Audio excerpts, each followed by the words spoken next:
আসসালাম। ওয়ালাইকুম আসসালাম। কে বলছেন? নুসরাত বলতেছি ভাইয়া। নুসরাত, কেমন আছেন আপনি? ভালো আছেন নুসরাত? জি আলহামদুলিল্লাহ ভালো আছি। আপনি ভালো আছেন? মাশাআল্লাহ, অনেক ভালো আছি। নুসরাত, কোথা থেকে বলতেছেন? আপনার দেশের বাড়ি কোথায় নুসরাত? আমার দেশের বাড়ি রংপুর, আমি বর্তমান ঢাকা আছি মিরপুরে। আচ্ছা, ঠিক আছে। নুসরাত, ফ্যামিলিতে কে কে আছে আপনার? ফ্যামিলিতে আম্মু আছে আর আমার একটা ছোট বোন আছে আর আমি আছি, এই তিনজন ফ্যামিলি। আচ্ছা, কি করেন নুসরাত? নুসরাত আপনি? আমি টুকটাক করে কাজ করি। আমার ছোট বোনটা মাদ্রাসায় পড়ে, আমার আম্মু বাসায় থাকে, আমি যখন যেটা পাই তখন সেটাই করি। আচ্ছা, ঠিক আছে। তো দর্শক শুনতে থাকুন আজকে নুসরাতের জীবনের গল্পগুলো। ফুল ভিডিওটি দেখলে মোবাইল নাম্বার পেয়ে যাবেন, সরাসরি যোগাযোগ করতে পারবেন নুসরাতের সাথে। তো নুসরাত, দেশের বাড়ি ছেড়ে ঢাকাতে কি কারণে? আইছি দেশের বাড়ি, মনে করেন বাড়ি ঘর আছে, কাজ কাম নাই তো অতটা, এই জন্য আইছি। দেখি আচ্ছা ঢাকার বাড়ি যে কাজ কাম করে খাইতে পারি। আচ্ছা আচ্ছা। আপনার বাবা কোথায় নুসরাত? আমার বাবা ছোটবেলা থেকেই নাই, চলে গেছে। আচ্ছা আচ্ছা। তো নুসরাত, আপনার দুইটা বোন, আপনার মা আছে। আপনার মা কোনো কাজ বাজ করে? না না, আমার মা বাসায় থাকে, আমার ছোট বোন মাদ্রাসায় পড়ে, আমি একা কাজ করি, সংসার চালাই। আচ্ছা, মানে আপনার উপরে আপনার সংসারটা চলে। জি জি। নুসরাত, লেখাপড়া কতদূর করছেন? লেখাপড়া করতে পারি না ভাই, অল্প কিছু পড়ছি, নাম ঠিকানা জানি। এমনি নিজের ব্যবস্থা নিজে করে খাইতে পারবো ইনশাল্লাহ। আচ্ছা আচ্ছা। তো এখন আপনি কাজ বাজ করতেছেন কতদিন ধরে?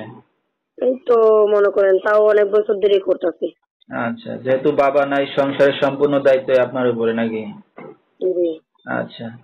তো নুসরাতের বিয়ে শাদী হয়েছে কিনা? না না, আমার বিয়ে শাদী হয়নি। আমি চাই যে একটা বিয়ে শাদী করার জন্য, মানুষ, আমরা গরিব মানুষ, আমাদের মানুষের যৌতুক চাই, এই জন্য বিয়ে শাদী করি না। আমি চাই যৌতুক ছাড়া যে গরিব হোক সে বিয়ে করুক, তাও অসুবিধা নাই। সে বিয়ে শাদী করুক, তাও অসুবিধা নাই। আমি চাই সেরকম একটা মানুষ যে আমার সুখ দুঃখ দেখে পাশে থাকবে, আমার কখনো কষ্ট দিবে না, আমি সেরকম একটা মানুষ চাই।